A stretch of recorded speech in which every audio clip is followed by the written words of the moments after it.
Hari ini kita lanjutkan lagi firman Tuhan yang hari Minggu kita sampaikan dari Wahyu 11 ya, Wahyu 11. Eh, kalau di ayat 2 itu karena banyak materinya, saya coba di audio. Jadi Bapak Ibu silahkan untuk mengikutinya dari awal supaya tidak salah. Saya pikir inilah firman Tuhan itu yang kekal dahulu sekarang akan datang tetap sama. Tetapi aplikasi di dalam hidup kita hari-hari itu dibuat Tuhan menurut zaman, ya, dibuat Tuhan supaya tetap itu ada di dalam diri kita. Saudara, semua kita bangkit berdiri, kita akan bacakan dari Wahyu 11. Kita ulangi kembali dari ayat 1 sampai ayat 2 ya, dua saksi Tuhan. Ya, Wahyu 11 ayat 1 dan 2 yang saya mau sampaikan hari ini di ayat 2 seperti janji saya minggu lalu ya. Kita baca sama-sama 1, 2, 3. Kemudian diberikanlah kepadaku sebatang bulu seperti tongkat pengukur rupanya dengan kata-kata yang berikut, bangunlah dan ukurlah bait suci Tuhan dan mesbah dan mereka yang beribadah di dalamnya. Tetapi kecualikanlah pelataran bait suci yang di sebelah luar, jangan engkau mengukurnya, karena ia telah diberikan kepada bangsa-bangsa lain dan mereka akan menginjak-injak kota suci 42 bulan lamanya. Ya saudara dikasih Tuhan dikatakan gini ya, sama Tuhan boleh dibuat gambarnya supaya lebih enak ya dijelasin, kita bisa lebih enak. Saudara, inilah tabernakel atau kemah suci Musa. Terkenal itu dengan kemah suci Musa, ya tabernakel saudara. Jadi disuruh buat kemah. Ya. Saudara, ini di sebelah inilah perkemahan bangsa Israel kalau di padang gurun. Ya, ini bongkar pasang saudara. Bongkar pasang. Saudara bisa bayangkan di padang gurun bisa bangun kayak begini. Hebat gak Tuhan kita? Hebat. Ya, semua bahannya itu dari mana? Tuhan sediakan. Dari Mesir Tuhan sediakan. Ya, sama dengan hidup Bapak Ibu. Apa yang perlu di dalam diri kita sebenarnya bahkan anak-anak cucu kita, Tuhan sudah sediakan. Adam dan Hawa diciptakan Tuhan, disediakan dulu. Ya kan, baru diciptain mereka. Jadi kalau Bapak Ibu hadir di dalam dunia ini, disediain Tuhan. Tapi buktinya kami nggak kelihatan lo itu karena mata jasmanimu merasa nggak lihat. Karena mata rohanimu nggak kau gerakkan gitu. Tuh coba mata rohani kita ini bergerak hidup, maka mata jasmani kita akan melihat. Kendati jasmani kita nggak melihat, kita percaya itu sudah disediakan. Amin. Jadi kita jangan takut dengan apapun juga ya saudara. Jadi disuruh buat kemah nih. Nah disuruh si Yohanes ini kasih penglihatan sama Yohanes. Ini bait suci Tuhan. Yohanes, yuk itu bulu pakai alat ukur itu. Ukur yang di dalam aja. Yang di sini aja. Nah coba bagian yang di dalam dulu. Ya. Ukur yang di dalam. Yang ini aja kau ukur ya ini. Ini sebenarnya kayak begini nih. Ya ini kan kayak kayu-kayu nih. Modern ini saudara. Kalau nggak dulu nggak pakai gitu ya saudara dikasih Tuhan. Yang lebih, tapi ya nggak apa-apa lah seperti gambaran. Ukur dulu bagian ini. Ya, ukurlah di bagian ini. Nah, gambar tadi yang di luar di pelataran itu halaman saudara. Ini nggak usah diukur, ya. Dikatakan di ayat 2 saudara, dua hal saya mau sampaikan. Di ayat 2 dikatakan jangan kau ukur di pelataran karena pertama sudah diberikan kepada bangsa-bangsa lain. Loh, kok Tuhan kasih sih sama bangsa lain? Tunggu dulu, dijelasin dulu. Itu bukan Tuhan yang kasih loh ya, nanti dari penjelasan kita lihat. Nah, ini udah diberikan kepada bangsa lain, ya kan? Nah, ini akan diinjak-injak nanti. Nah, coba kita ini yang saya mau jelaskan kepada Bapak Ibu, ya. Jadi kita ini sebelum bertobat, kita gambarannya kita dari luar sini nih. Setelah kita terima Yesus, kita masuk melalui 3 pintu. Kita percaya Tritunggal, Tuhan Bapa, Tuhan Anak, Tuhan Roh Kudus. Kita masuk saudara. Waktu kita masuk, kita percaya bahwa Yesus adalah Tuhan yang telah turun ke dalam dunia menjadi manusia. Ya saudara, menjadi manusia untuk menebus kita. Dia harus mati di kayu salib saudara. Tapi kalau kita pun terima ini, Yesus berkata kalau kamu masuk ke dalam kerajaanku, tabernakel itu berbicara gambaran sorga saudara. Kayak miniatur sorga tuh kan, dikasih buat kayak begini ya. Jadi kalau kau mau masuk ke dalam kerajaanku, Yesus bilang engkau harus menyangkal diri dan memikul salib. Memikul salib nih saudara.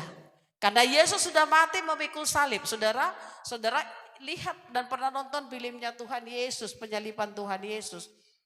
Dia jatuh bangun saudara. Nah kan ada yang seorang dipanggil sama tentara Romawi, sini kamu bantu dia untuk angkat salib. Itu kan ada 2 orang, Simon ya. Saudara dikasih yang mengangkat salib bersama dengan Tuhan itu untuk apa saudara? Kan Yesus kan kuat, dia kan Tuhan, dia sendiri kok bisa, ngapain mesti 2 orang?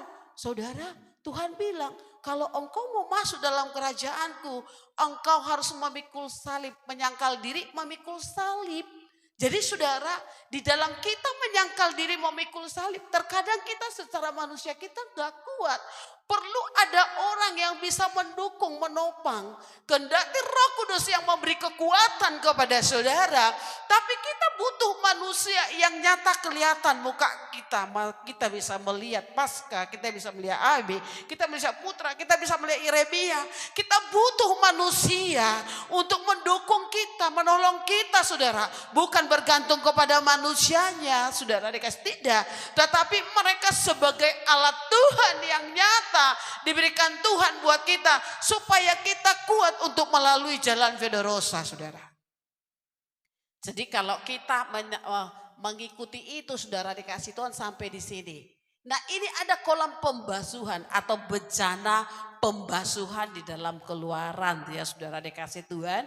Keluaran 30 ini kolam apa bejana pembasuhan ini untuk apa harus dibasuh di situ saudara? Dalam kita menyangkal diri memikul salib kita, ada aja terlintas atau hal-hal yang tidak baik, tidak benar. Betul gak ya saudara?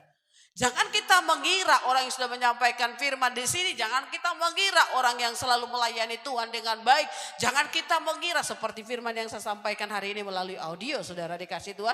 Jangan kita kira mereka itu saudara dikasih Tuhan terus menyala, terus harus roh mereka itu terus menyala-nyala berkobar-kobar gak ada henti. Tidak saudara, ada waktunya mereka lemah, ada waktunya mereka tidak kuat. Kenapa? Karena bisa jadi tekanan kerajaan kegelapan, bisa juga situasi keadaan atau apapun saudara dikasih Tuhan. Itu bisa mengotori kita, kendati kita tidak buat dosa, kita bisa menjadi kena dosa saudara. Makanya mulut kita ini saudara harus terus, jangan beri kesempatan api neraka. Ya iblis akan taruh api neraka dalam lidah saudara untuk menggerogoti hati orang lain, iman orang lain, pengharapan orang lain, kasih orang lain saudara. Maka disinilah perlu bejana pembasuhan ataupun baptisan. Baptisan itu perlu saudara sebagai tanda ya bahwa kita benar-benar sudah bertobat. Lagi sementara ditahirkan, dibersihkan oleh Tuhan jasmani dan rohani kita saudara. Barulah bisa masuk ke ruang kudus ini. Ya saudara, Yesus bilang sama Nikodemus, jika engkau tidak dilahirkan kembali, engkau tidak dapat masuk ke dalam kerajaan sorga. Bayangkan, kalau kita tidak menerima baptisan, Yesus aja yang Tuhan dibaptis kok, Yesus gak bikin dosa. Tapi itu menjadi syarat untuk kita masuk dalam kerajaan sorga saudara. Ya, jadi saya nggak jelasin itu, cuman kata pengantar saja. Yang kita suruh, yang disuruh sekarang ukurlah, jangan ukur pelataran yang sini doang kau ukur, yang sini mah nggak usah. Nah sekarang kita belajar ya saudara, pelataran diberikan kepada bangsa lain di ayat 2 saudara dikasih Tuhan. Tuhan bilang jangan engkau mengukurnya. Ya, kalau saya lihat di dalam teks Yunaninya saudara, jangan engkau mengukurnya. Kira-kira gini nih artinya. Ya, nanti Anda boleh lihat di warta tulisan atau Anda minta saya akan kirim kepada saudara. Ya, artinya itu secara bahasa Yunaninya itu gini. Mengukur itu kan ngukur panjang lebar ya kan, tingginya berapa gitu. Nah, saudara, ini sebagai simbol sebenarnya untuk menentukan atau menetapkan nilai. Jadi kalau Tuhan suruh, jangan kau ukur kayak Tuhan itu gini, saudara. Ya, itu bagian di luar itu. Tuhan berkata, aku tidak ada jaminan perlindungan Tuhan untuk orang yang ada di situ. Ya, jadi Tuhan bilang gini, itu tidak masuk dalam perhitungan keselamatan. Ya, karena aku datang kepada umat pilihanku. Kalau namanya pilihan berarti ada perjanjian. Makanya Bapak Ibu, kalau saudara saya tuntun untuk terima Yesus, selalu saya akan bawa saudara. Mari yang pertama tadi yang kelihatan pintu tuh. Ya, saya selalu tuntun untuk terima Yesus di sini. Ya, terima keselamatan saudara, lepaskan kutuk-kutuk. Ya kan? Jadi kalau orang yang tidak menerima perjanjian dengan Tuhan, tidak ada perjanjian dengan Tuhan. Bangsa-bangsa yang masuk itu, orang asing yang masuk itu nyelonong aja masuk ke dalam, saudara, dikasih Tuhan. Ya, bukan karena Tuhan suruh masuk. Kalau Tuhan mau suruh mereka masuk, ini dia kata Tuhan kepada Abraham. Jadi alasan kenapa bangsa-bangsa kok dikasih masuk, dikasih sih ke bangsa-bangsa. Tunggu dulu Bapak Ibu ya. Jangan dulu kita a priori. Ya, itu sebenarnya di dalam Kejadian 17 ayat 10. Ya, Tuhan bilang gini tentang perjanjian Tuhan dengan Abraham. Ya, satu pasal Anda boleh baca nanti di rumah, tetapi saya baca di ayat 10. Ya, kita lihat saudara dikasih Tuhan di dalam Kejadian ya. Kejadian 17 ya. Di ayat 7 dikatakan, aku akan mengadakan perjanjian antara aku dan engkau serta keturunanmu turun-temurun.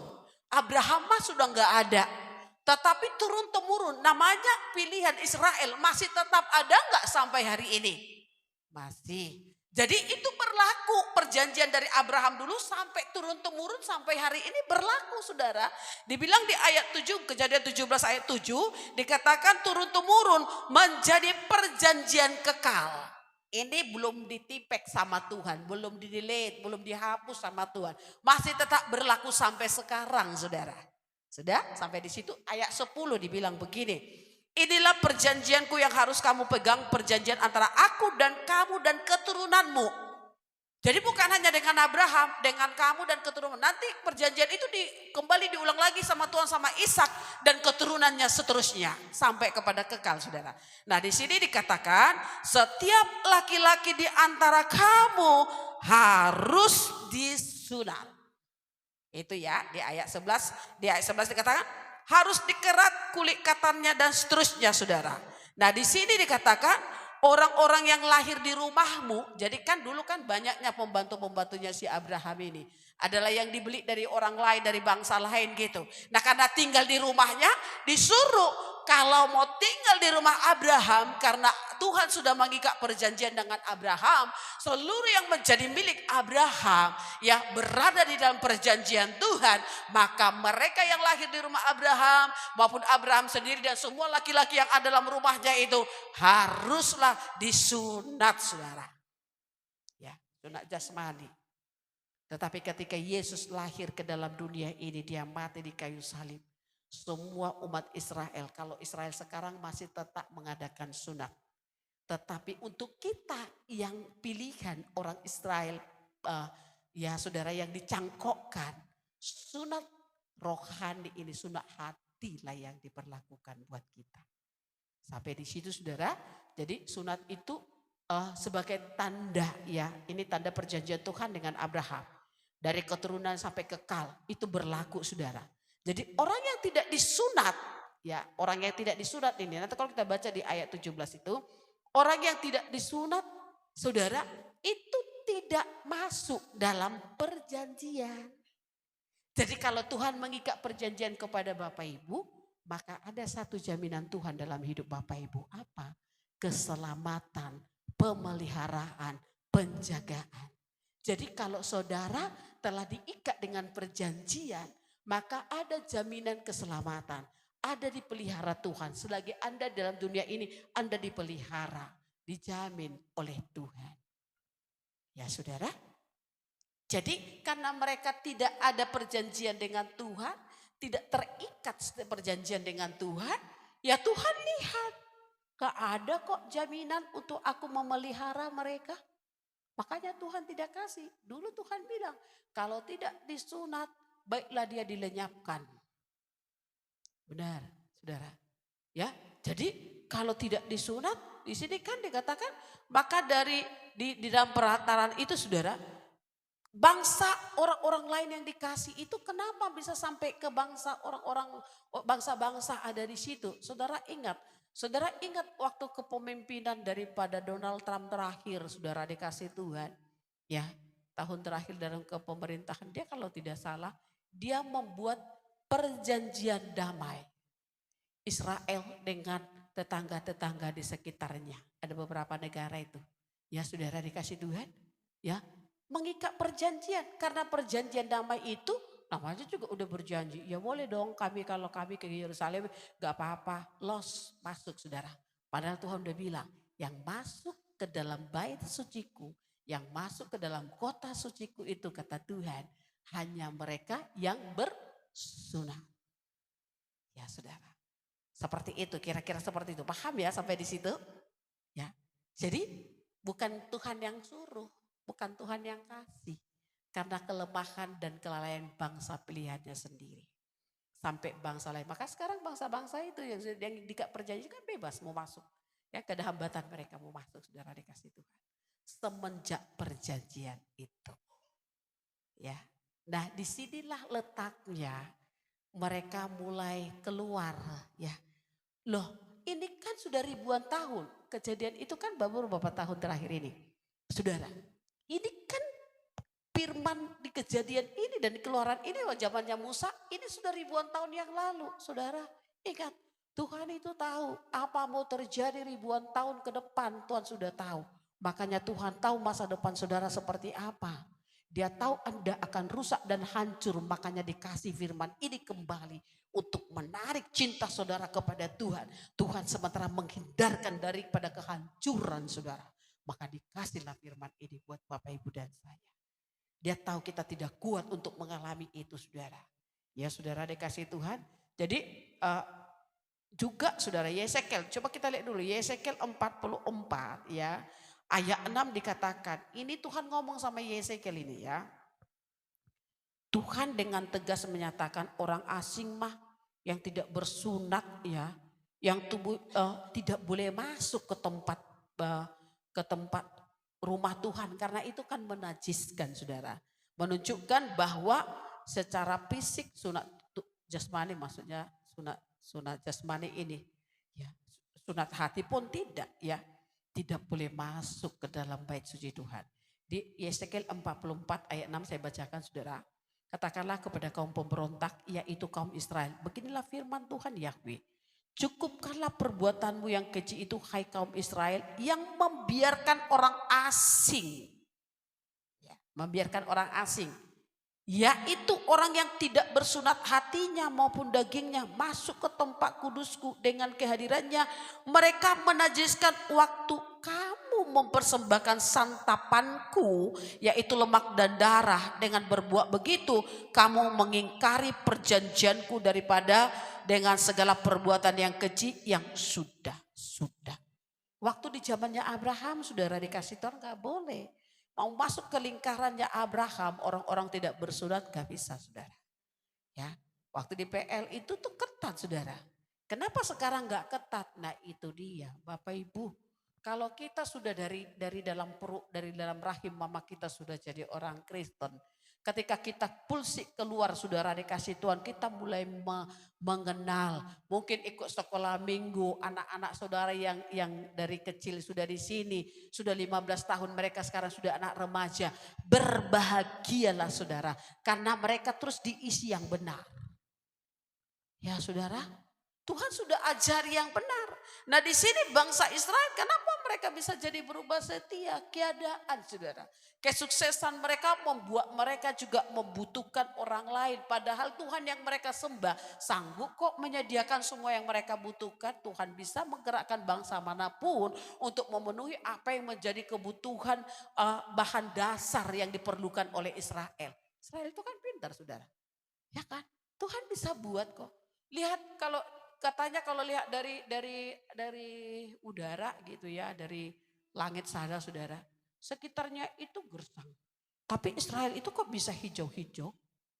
Kan sama-sama padang gurun gitu. Kenapa mereka bisa? Terus air bersih Israel itu, kenapa air bersih Israel itu seperti benar-benar air bersih, padahal air bersihnya mereka itu dari laut loh. Ya kan saudara? Kenapa bisa buat seperti itu? Apa bedanya sih? Dan Tuhan memberi kemampuan khusus sebenarnya apa saja. Orang lain menanam pokok anggur saudara. Kalau bangsa Israel menanam kayak tinggi 2 meter dari ujung sana sampai ke tanah itu penuh dengan buahnya yang bernas. Belum tentu bangsa lain akan mengalami seperti itu. Tapi karena ketidakpuasan mereka sebagai pilihan, itulah yang membuat mereka jatuh. Ya, mulai mengundang, saudara ingat kejatuhan daripada Salomo. Ya kan? Dengan bangsa-bangsa manapun terima. Akhirnya yang diberikan kepada Salomo hadiah-hadiah perempuan saudara. Ya kan? Gak ada lagi proteksi saudara. Itu yang membuat dia jatuh. Kalau sudah dikasih perempuan, maka apa yang menjadi kebiasaan perempuan itu akan diadopsi.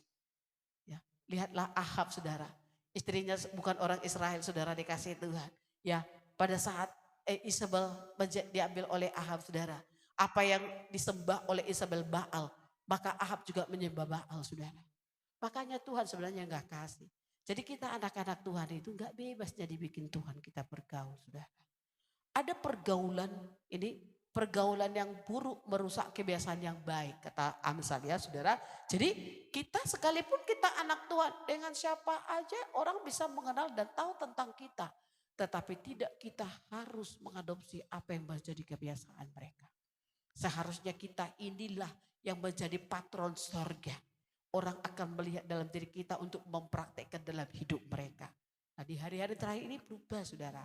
Ya kan, jadi di sini dikatakan di ayatnya yang ke-8, kamu tidak memelihara barang-barangku yang kudus.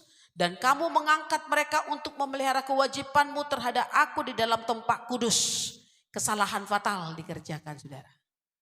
Ya, makanya kita sebenarnya juga untuk orang-orang di altar saudara dikasih Tuhan. Saya bilang saya suka nasihati putri saya. Ya, supaya ketat di dalam hal ini. Dan kami rindu sekali kalau dari jemaat sendiri lahirlah anak-anak cucu saudara yang akan melayani di altar ini. Betul saudara. Dan saya rindu sekali ketika saya berkhotbah menyampaikan firman. Jangan saudara buka internet atau buka. Itu sangat mendukakan hati Tuhan. Lebih baik Anda pergi keluar pulang duluan. Nanti pas 2 berkat mau pulang amin-amin datanglah. Supaya diampuni Tuhan dosamu. Ya, saudara, karena firman itu mahal. Kami tidak pernah bayar, suruh Anda bayar. Dan kami tidak pernah pakai tarif untuk menyampaikan firman. Ya saudara, karena kami terima dengan gratis. Baiklah jemaat, menerimanya dengan sukacita. Jadi saudara, orang-orang asing ini tidak diperbolehkan. Tuhan dengan tegas menolak karena mereka tidak bersunat tubuh mereka dan juga hati mereka tidak bersunat saudara. Ya kan saudara, gak boleh masuk. Kenapa? Kalau mereka masuk membuka celah dengan yang setia. Betul gak? Ada orang yang serius mau dekat dengan Tuhan. Tiba-tiba orang masuk dengan Facebook. Hai, orang lagi berdua sapaan. Kis. Jangan saudara. Ini lagi dua sapaan, lagi bagi firman. Kis. Kislah di situ. Ya saudara. Apa pula kis itu? Halak tak ada yang butuh kis. Tahu enggak saudara? Jangan saudara. Tiba-tiba nanti sikit lagi, nanti jam 2. Sudah ada notifikasi. Ini kan jemaat di dalam ruangan GBT ini. Ya, karena kayak gitu, kis. Sepatunya orang pun semua dikis-kisin. Jangan saudara. Pemberitaan firman. Tuhan mau berkata kepada kita enggak boleh. Orang asing itu tidak tahu isi hati Tuhan. Tetapi anak-anak Tuhan tahu apa yang harus mereka kerjakan untuk Tuhan. Tahu. Kalau orang asing itu cuma datang nilai lihat. Ih kok nangis-nangis sih. Kok berteriak-teriak sampai leher-leher tuh tegang-tegang semua. Kok bisa begitu? Ya melulu cuma mengamati, melihat dan memposting saudara. Tetapi anak-anak Tuhan yang disebut anak-anak Tuhan. Mereka tahu ketika masuk di dalam ruang untuk peribadatan kepada Tuhan saudara. Mereka harus minta belas kasihan. Pengampunan dosa turunlah Tuhan. Kasihanilah aku Tuhan. Lawatlah aku Tuhan. Urapilah aku. Apa yang kau mau Tuhan. Kerjakanlah sesuatu menurut apa yang kau mau. Menjaga hati saudara dikasih Tuhan. Karena tahu yang hadir itu adalah Tuhan pemilik kehidupan mereka. Dia adalah Tuhan yang kekal. Dia Tuhan yang kudus. Dia Tuhan yang suci saudara dikasih Tuhan. Makanya mereka kusut. Takut mereka dengan kehadiran Tuhan. Mereka mendukakan hati Tuhan saudara. Kalau orang asing itu gak kayak gitu saudara. Gak pusing tuh siapa yang hadir. Ya kok nangis-nangis sih kayak ini kayak ini. Saudara kalau kita yang ada Tuhan kita bisa rasakan. Tuhan hadir atau tidak Tuhan hadir. Kita rasakan roh itu ada atau tidak ada. Kita rasakan saudara. Kalau kita belum merasa kehadiran Tuhan. Maka kita akan kusut berdoa. Bahkan bisa sampai menangis. Minta belas kasihan. Lawat kami. Urapi kami. Pengurapanmu turun. Hadirlah Tuhan bersuara berbicara apa yang kau mau itu kalau anak Tuhan saudara rasa dia ya. Peribadatan itu gersangka rasa saudara tahu saudara ya cita rasa itu beda gitu tapi ketika Tuhan hadir dia pun merasakan sesuatu yang lain saudara. Maka sampai pulang damai itu sejahtera itu terus berkuasa dalam pikiran, dalam hati dan tindakan. Mau orang buat kecewa dia tetap ingat apa yang dikerjakan Tuhan di dalam ruang peribadatan saudara.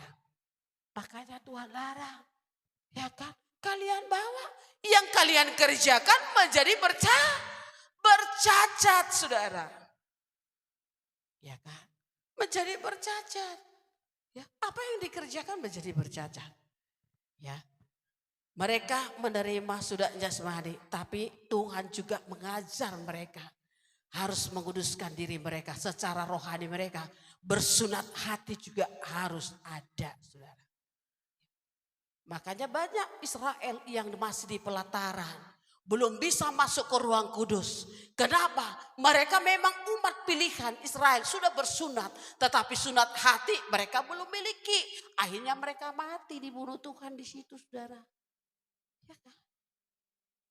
Mereka sudah bersunat saudara. Tapi sunat hati gak bisa juga masuk saudara. Ya. Di Kolose 2 ayat 11 Paulus berkata begini ya saudara. Dalam dia maksudnya dalam Yesus telah disunat. Bukan dengan sunat yang dilakukan oleh manusia tetapi dengan sunat Kristus. Maksudnya ketika Yesus mati di kayu salib. Tuhan itu mengajar kita untuk membersihkan hati kita yang keras. Karena kematiannya di kayu salib menghancurkan setiap kekerasan hati manusia. Siapa saja manusia yang percaya kepada dia. Hati manusia itu enggak keras tapi lembut. Maka ketika di ngomongin iyo denger ya mau inggih. Mau saudara olo Tuhan. Ya. Padahal sudah dikasih Tuhan. Kita mau karena kita dibilangin yang benar. Jadi anak-anak Tuhan itu kalau dibilang yang benar, iya ya, betul ya.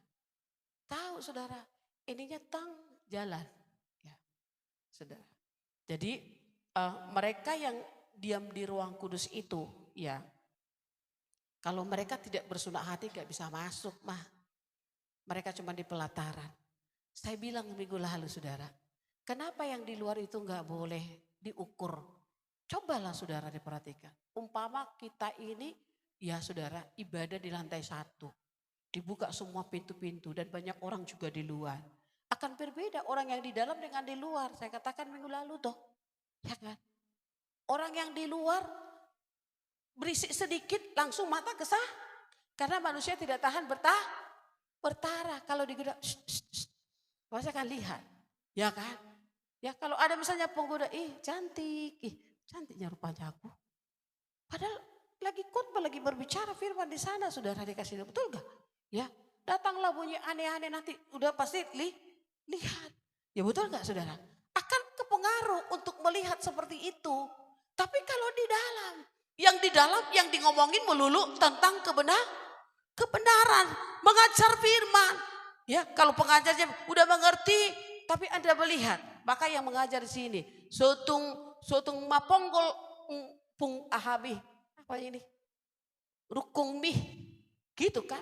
Coba saudara bisa bayangkan orang lagi ini di sini, kok lala lihat jam sana, atau lala lihat di muka di belakang itu gimana? Kalau kita serius dengan pengajaran Tuhan, saudara, yang diajar itu tentang firman, kita tahu Tuhan itu kudus, maka kita harus dengar. Kita tahu Tuhan itu mulia, maka kita dengar. Waktu kita dengar, saudara, sorot mata Tuhan lihat kok dari surga sana. Siapa yang serius, apa enggak serius. Siapa yang mau, siapa yang tidak mau. Tuhan tahu, ada malaikat yang catat. Ya Ibrani 12, saudara. Malaikat itu saksi-saksi Kristus seperti awan, katanya banyak dia, saudara ya. Dia catat apa yang kita kerjakan. Catatan hari ini menentukan kita ke depan. Bukan catatan yang kemarin. Karena Tuhan melihat yang sekarang. Yang terbaru, yang terkini. Bukan 10 tahun yang kita kerjakan. Tetapi yang kita selesaikan hari ini. Ya saudara dikasih Tuhan. Dan mau ngajar kita saudara. Jadi orang yang tidak bersunat hati. Sekalipun mereka secara sunat jasmani mereka kerjakan. Ya saudara. Mereka tidak bersungguh-sungguh. Tuhan tidak kerjakan. Saudara, firman Tuhan ada loh bilang gitu. Aku ada di mulutmu. Ya kan? Yesaya 1 ayat 11 dibilang gini. Untuk apa korbanmu yang banyak-banyak, firman Yahweh. Aku sudah jemu akan korban-korban bakaran berupa domba jantan dan akan lemak dari anak lembu gemukan. Darah lembu jantan dan domba-domba dan kambing jantan tidak kusukai. Perhatikan surah ayat 12. Ya, Yesaya 1 ayat 12. Apabila kamu datang untuk menghadap hadiratku, siapa yang akan menuntut itu daripadamu bahwa kamu menginjak-injak pelataran bait suci. Ayat 13. Jangan lagi membawa persembahan yang tidak sungguh-sungguh sebab baunya adalah kejijikan bagiku. Kalau kamu merayakan bulan baru dan Sabat atau mengadakan pertemuan-pertemuan, aku tidak tahan melihat karena perayaanmu itu penuh kejahatan. Kenapa sampai penuh kejahatan, saudara? Mereka secara jasmani bersunat, saudara, dikasih Tuhan. Tetapi secara rohani mereka tidak jaga hati mereka kepada Tuhan. Jadi Bapak Ibu, kalau lagi beribadah seperti ini, jangan nanti turun ke aku tonjoklah hidupmu ya. Tuhan itu Tuhan yang maha tahu. Tuhan mau kita berdamai dengan semua orang. Soal hukum menghukum, tonjok menonjok, biarlah itu bagiannya Tuhan. Betul saudara? Ya, setuju ya? Kan kita mau ke gereja mau ngapain? Cari damai. Lo cari damai kok pulang gereja jadi berbeda. Pernah dulu saya buat di slide ini saudara, KTM ada ringting. Mau antar berbeda, harus digarobakan orang di dalam saudara. Aku bikin dulu kayak mana caranya di KTM ada ring tinju. Saudara dikasih Tuhan, mungkin kita lihat, kayak lucu. Tidak saudara, artinya kalau kita dibawa Tuhan sampai kepada peribadatan.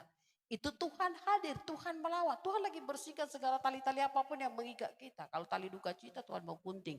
Supaya duka cita yang tidak daripada Tuhan itu akan membawa kepada kebinasaan. Digunting sama Tuhan. Kalau duka cita kita itu karena perseteruan dalam rumah misalnya saudara. Tuhan akan gunting karena itu akan merusak hatimu. Tapi hadirkanlah aku dalam rumahmu supaya ada damai kata Tuhan saudara. Jadi kita dalam beribadah kita minta sama Tuhan. Jadi orang-orang yang di pelataran itu enggak pusing dengan Tuhan saudara. Ya mau gimana-gimana dengan firman Tuhan, emangnya gue pikirin gitu. Mereka enggak peduli padahal Tuhan memberikan firman ini menjadi pembalut hati anak-anaknya. Di dalam Yeremia 7 ayat 9 dikatakan, masa kamu mencuri, membunuh, berzina, bersumpah palsu, membakar dan seterusnya. Di ayat 10, kemudian kamu datang berdiri di hadapanku kata Tuhan. Di ayatnya ya kan, di ayatnya yang ke-11 dikatakan Tuhan, namaku diserukan ini kalau aku sendiri melihat semuanya, demikianlah firman Tuhan. Maksudnya Tuhan itu kalau kita sudah menyebut Tuhan, kita berteriak, kita sampai menangis. Mestinya juga dong perbuatan kita jangan cuma mulut doang yang menyeru-nyerukan Tuhan. Waktu hari kedatangan Tuhan datang saudara. Lihat kegoncangan terjadi atas muka bumi. Yakin sih kita akan diangkat sama Tuhan. Tertinggal nih. Tuhan, bukankah kami bernubuat demi namamu, melakukan banyak mujizat demi namamu? Ya kan? Tuhan bilang, Bukan yang menyebut Tuhan, Tuhan yang masuk dalam kerajaanku. Tetapi apa? Yang melakukan kehendakku. Jadi Tuhan dengan terus terang, jujur Tuhan menjawab. Ya, Tuhan gak bilang gini, emangnya gue pikirin kamu teriak-teriak situ. Gak gitu Tuhan loh. Tuhan buka kejahatannya kita. Hai pembuat kejahatan, aku gak kenal kamu. Ya saudara. Kenapa sampai bilang Tuhan gak kenal? Memang Tuhan di mulut kita. Ya, Tuhan ada di setiap gerakan kaki tangan kita tuh Tuhan ada. Tetapi di sini sunat hati kita gak miliki saudara. Ya, Tuhan gak mau saudara. Ya, makanya orang yang bertopeng bagi Tuhan gak bisa saudara. Saya bilang dalam audio hari ini saudara. Orang bisa menyembunyikan dosa. Betul? Karena Tuhan tahu. Tapi soal pemilihan Tuhan yang mengerjakan. Kalau orang yang koordinator di dalam penyembahan ini pun terbatas. Karena dia bukan Tuhan. Tapi Tuhan sendiri kan gunting orang-orang yang gak pantas tuh masuk ke dalam saudara. Ya, mari kita saudara dikasih Tuhan. Kita bersyukur Tuhan itu baik. Amin. Tuhan lagi arahkan kita Bapak Ibu. Kita sementara masuk dalam jalur ini. Jalur evakuasi khusus. Bahasa saya ya. Saya gambarkan kita umat Tuhan di seluruh dunia ini sementara masuk dalam jalur. Bukan jalur tol saudara. Tapi jalur evakuasi khusus. Kenapa? Karena puting beliung kiri dan kanan, timur dan barat, utara, selatan saudara. Sementara terjadi penghakiman Tuhan walaupun tidak di seluruh tempat secara keseluruhan dunia ini. Sementara terjadi. Tetapi itu tidak aman. Maka dibuat Tuhanlah jalur khusus. Hanya milik-milik mereka yang akan dikhususkan oleh Tuhan. Untuk dipersiapkan masuk ke dalam situ saudara. Dan orang-orang yang masuk ke dalam jalur khusus ini tahu apa yang sementara akan dikerjakan Tuhan hari ini dan ke depan karena mereka diberikan roh untuk memahami itu saudara. Jadi sama Yohanes, jangan kau ukur. Ya. Gak perlu kan dinilai, orang jahat gak perlu dinilai dengan kebenaran. Tuhan udah tahu, udah disimpan tuh hari kebinasaan. Mau apa mau diukur? Yang perlu diukur adalah orang yang mengasihi Tuhan. Supaya saudara bangkit terus untuk mengerjakan. Apalagi yang kurang. Yang saudara kerjakan yang baik sekarang. Kayak Tuhan tuh support saudara. Terus bangkit. Lakukanlah untuk Tuhan. Kerjakanlah. Supaya engkau semakin kuat. Semakin mengasihi Tuhan saudara. Jadi dalam jalur kursi itu Tuhan tidak sementara memperdebatkan apa yang saudara sudah kerjakan. Tetapi Tuhan menjadi gembala yang berjalan di belakangmu. Engkau diberikan kesempatan untuk berjalan di depan. Untuk menentukan yang benar yang baik yang engkau kerjakan. Dan dia melindungimu dari belakang saudara. Ya. Kalau kita hampir-hampir kehilangan arah, maka Tuhan berbalik dari di belakang tadi. Dia sudah berjalan di depan. Dia pahlawan yang gagah perkasa saudara. Dia tahu ada musuh di depan. Gak bisa engkau melawannya. Maka dia yang akan menghadapinya saudara. Maka dia dikatakan firman. Dialah pahlawan yang gagah perkasa yang berjalan di depan. Dan kemuliaannya membungkus di belakang. Dan engkau aman di dalam dia saudara. Dalam jalur evakuasi khusus ini Tuhan lagi buka-buka di kurang-kurang kita tuh apa. Yang gak benernya sekalipun kita melayani, sekalipun kita hebat dipakai oleh Tuhan. Lagi Tuhan buka saudara.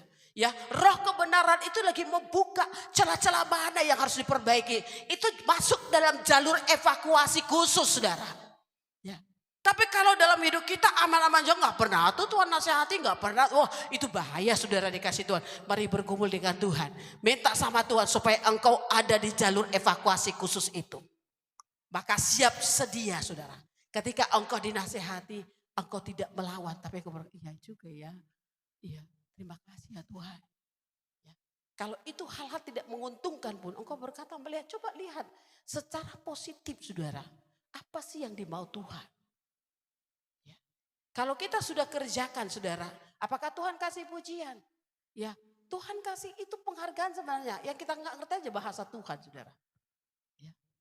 Ada seseorang di antara kita ini Tuhan bilang, kau itu kaya lu, kau suka bagi-bagi emas lu. Ya, bagi emas bukan emas yang di tangan saudara. Emas yang dimaksud Tuhan itu ini. firman ini. Anda dengan begitu royal suka bagikan orang lain. Karena engkau merasa engkau diberkati hidupmu melalui firman ini. Ya, Tuhan senang saudara. Tuhan mau kita tetap mengerjakan itu. Amin. Ya, jadi saudara dikasih Tuhan, ini apa sih kaitannya memangnya dengan Wahyu? Tadi Bunda cuma nyampaikan di situ, memang apa hubungannya tuh? Saudara, perintah Tuhan kepada Yohanes kan jangan kau ukur gitu ya, saudara dikasih Tuhan. Artinya gini saudara, bahwa pelataran Tuhan itu gambaran wilayah rohani itu di luar daripada apa yang telah dikhususkan oleh Tuhan. Maksudnya gini, di Yesaya 63 ayat 18 saya baca ya. Mengapa orang-orang pasti menghina tempat kudusmu? Para lawan kami memijak-mijak baik kudusmu. Saudara, maksudnya gini saudara dikasih Tuhan. Pelataran luar itu kan tercemar. Tercemar, kenapa bisa tercemar? Di luar daripada kekudusan yang dituntut oleh Tuhan. Karena orang yang tinggal di situ, yang ada di situ orang-orang gak mengenal Tuhan saudara. Kalau orang tidak mengenal Tuhan, mereka menyembah Baal, ya mereka bawa Baalnya ke situ. Ya Tuhan gak mau saudara. Orang itu tempat Tuhan untuk kudus ya. Saudara dikasih Tuhan. Jadi Tuhan berkata, saya baca dulu ya di Zakaria, saya baca aja kepada Bapak Ibu ya tentang bagaimana sebenarnya pemisahan dibuat Tuhan. Ruang pelataran, ruang kudus dan ruang maha kudus. Di dalam Zakaria 2 ayat 1, Zakaria 2 ayat 1 ya. Aku melayangkan mataku dan melihat tampak seorang yang memegang tali pengukur. Lalu aku bertanya, kemanakah engkau ini pergi? Maka ia menjawab aku, ke Yerusalem untuk mengukur, untuk melihat berapa lebar dan panjangnya. Dan sementara malaikat berbicara dengan aku itu maju ke depan, majulah seorang malaikat lain mendekatinya. Ini ya Zakaria ya, melihat malaikat yang mengukur Yerusalem. Di ayat 4, diberi perintah, berlarilah, katakan kepada orang muda yang ada di sana itu demikian. Yerusalem akan tetap tinggal seperti padang terbuka oleh karena banyaknya manusia dan hewan di dalamnya. Dan aku sendiri, demikianlah firman Yahweh, akan menjadi tembok berapi baginya sekelilingnya. Dan aku akan menjadi kemuliaan di dalamnya. Saudara, pengukuran tindakan ini kan pengukuran yang dilakukan oleh malaikat ini saudara dikasih Tuhan. Tuhan lagi melihat malaikat itu lagi ada datang sampai Yerusalem yang sekarang siapa-siapa saja bisa ke Yerusalem enggak? Bisa ya. Yang penting ada apa? Ini ya kan. Betul ya? Ditawarin toh Anda untuk ke situ sekian dolar ya kan? Saudara dikasih sekian puluh juta. Bisa semua siapa saja bisa masuk enggak? Bisa saudara, itu sebabnya Tuhan berkata orang-orang yang tidak tahir hati mereka, tidak bersunat hati, tidak bersunat jasmani, rohani saudara dikasih Tuhan ya, tidak perlu diukur karena mereka sudah disimpan oleh Tuhan untuk hari kebinasan. Itu hanya mengotori tempat kudus Tuhan. Kira-kira begitu, makanya Yohanes itu jangan kau ukur Yohanes. Engkau ngajak docol mah. Untuk apa lagi disuruh ngukur? Yang baik-baik, yang mengerjakan, yang mau taat ini. Kalau ketika dinilai Anda oleh malaikat, ada yang kurang, maka di jalur evakuasi khusus kesempatan. Anda kayaknya dipompa Tuhan harus mengerjakan seturut semua seperti apa yang Tuhan mau. Bapak Ibu yang sudah masuk dalam jalur khusus ini, Anda rasakan gak hari-hari terakhir ini bagaimana tuntutan Tuhan dalam hidup saudara? Rasa enggak? Rasa saudara. Kalau saudara enggak bersekutu dengan Tuhan rasa enak enggak? Happy-happy aja tuh Bun. Nanti jangan pulang dulu ya, tinggal dulu ya. Tapi kalau suruh tinggal bukan karena kayak gitu ya. Ya saudara. Kita rasa ada sesuatu yang kurang. Ada sesuatu yang rasa menyesal di dalam diri kita saudara.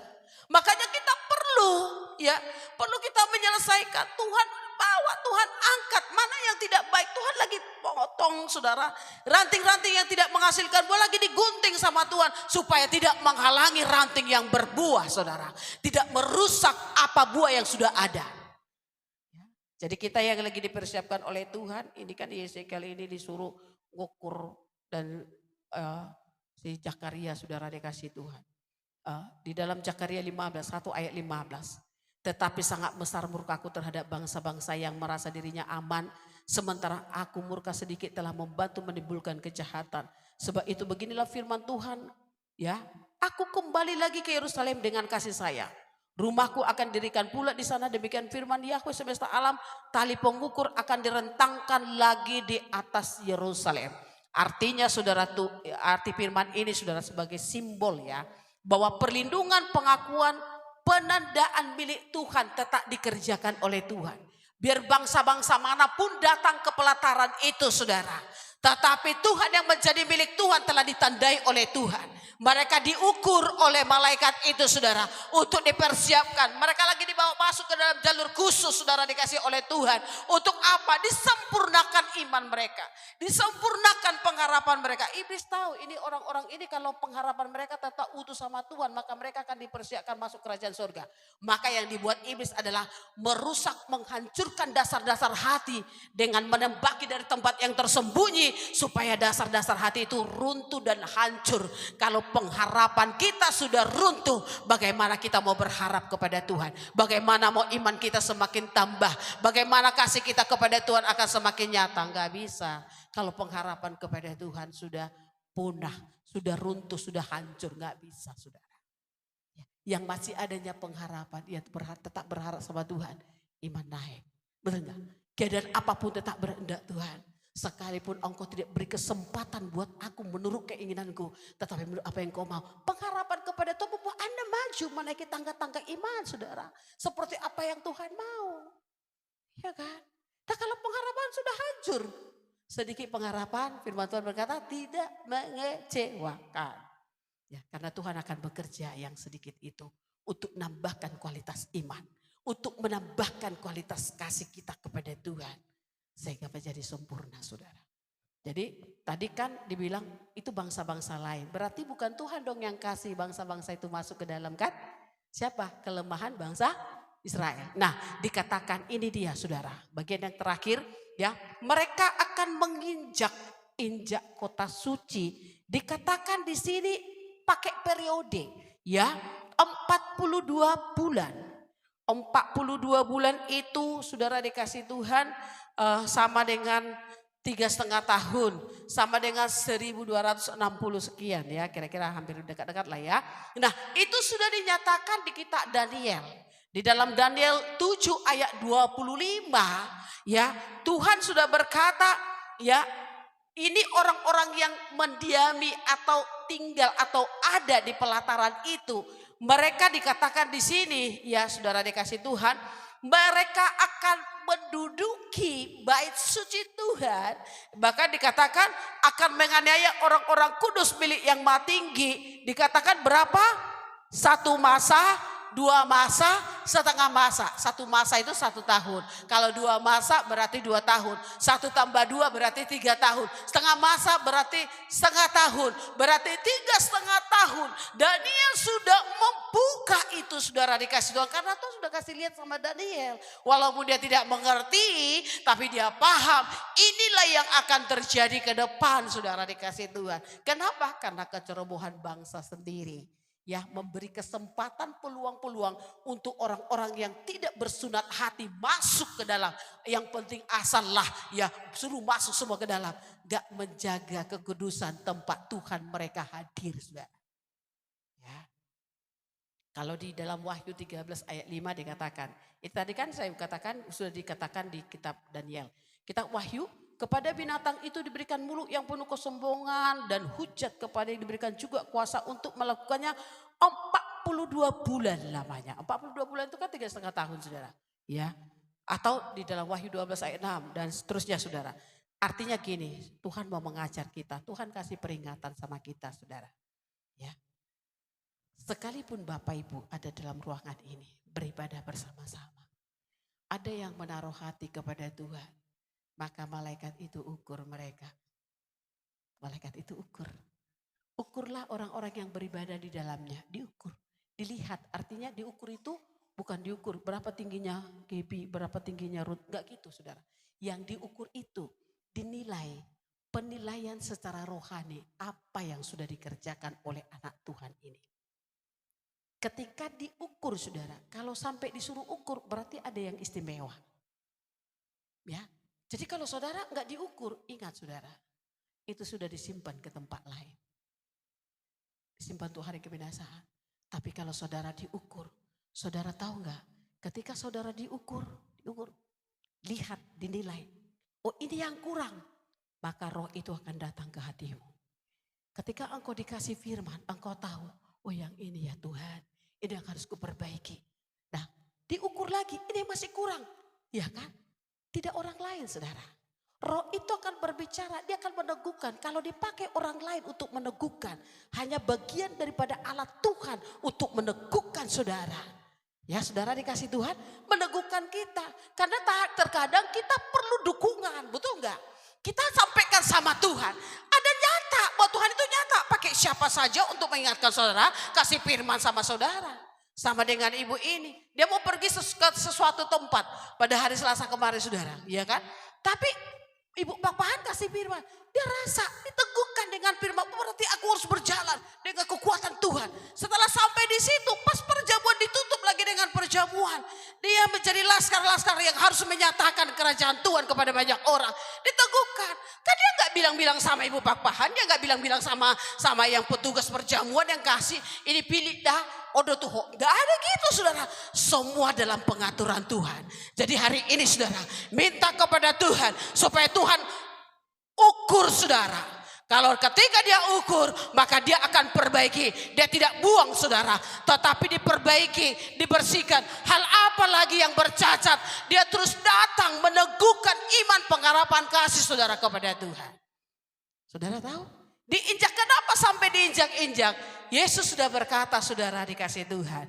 Di dalam Matius 24 ayat 15 ya. Ketika pembinasa keji itu ya, mereka akan menduduki, menginjak-injak. Bahkan mereka akan memproklamikan diri mereka. Ya saudara dikasih Tuhan. Di tempat kudus. Padahal tadi mereka di pelataran. Saudara, penguasa zaman baru. Sebenarnya dari sekarang mereka sudah tentukan ya struktur apa yang harus mereka buat dan konsep yang seperti apa yang akan buat untuk dunia global saudara.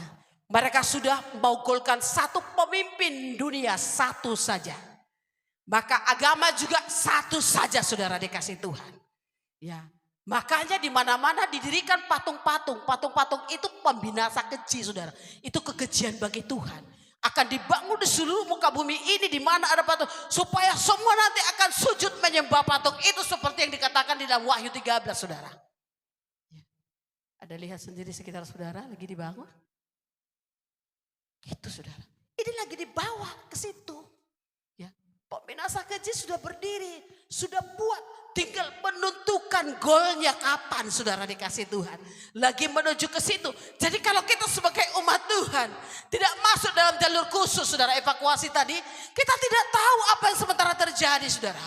Tapi kalau kita ada di dalam, Roh Kudus itu diberikan kepada saudara. Saudara tahu sekalipun saudara tidak membaca, ya tidak mendengar berita, tidak apa, tetapi Roh Kudus itu akan memberi informasi yang selalu terbaru buat saudara apa yang sementara terjadi. Engkau hanya terheran-heran ketika orang lain cerita begini, begini, saudara. Betul? Jadi oleh sebab itu saudara, mari kita adalah orang-orang waspadai saudara dikasih Tuhan. Di firman Tuhan, janganlah kamu memberi dirimu disesatkan dengan cara apapun, kata Paulus kepada jemaat di Tesalonika. Ya, sebab hari itu haruslah datang. Maksudnya hari di mana penguasa zaman baru akan memproklamirkan dirinya. Hari kedatangan Tuhan juga harus segera datang. Ketika setelah Yesus bawa umat-umatnya, maka penguasa zaman baru atau antikris itu akan berkuasa. Gak bisa mau kita bilang Tuhan tolong, aku tolak dalam nama Yesus. Gak bisa saudara. Sudah dituliskan di dalam firman kok. Ya, jadi mereka yang menduduki bait suci Tuhan di Yerusalem. Tadi di Matius itu sudah dikatakan saudara. Pendurhaka yang keji itu dia akan berdiri dan memproklamirkan dirinya. Maka semua orang percaya yang tertinggal, mereka pun akan disiksa habis-habisan saudara dikasih Tuhan. Seberapa banyak kita yang bisa tahan dengan siksaan yang keji yang akan dikerjakan oleh penguasa zaman baru. Banyak kita tidak akan tahan. Oleh sebab itu banyak orang akan murtad saudara. Oleh sebab itu selagi masih ada waktu, mari kita berikan hati kita kepada Tuhan. Setuju ya? Ini hari minggu-minggu sengsara lagi Tuhan buka saudara semua kelemahan-kelemahan kita saudara. Ya, apa itu kelemahan-kelemahan kita Anda yang tahu. Dan Tuhan yang tahu. Oleh sebab itu terkoneklah kita dengan Tuhan. Supaya kita bergumul sendiri dengan Tuhan. Saya mengundang tim altar untuk naik ke depan.